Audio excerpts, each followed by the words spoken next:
আগের ভিডিওতে তো তোমরা দেখেই নিয়েছো যে বোনকে শাক ভাত দেওয়ার জন্য সব কিছুই প্রিপারেশন চলছিল। তো সব কিছুই এখানে কিন্তু রেডিও হয়ে গেছে।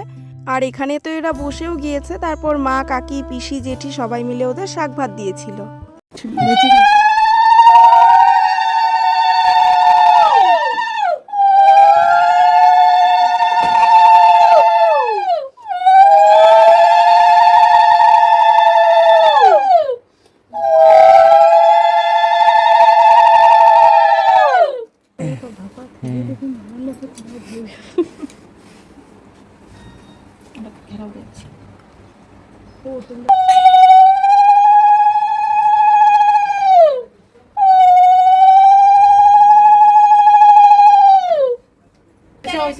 খাবে কিরে?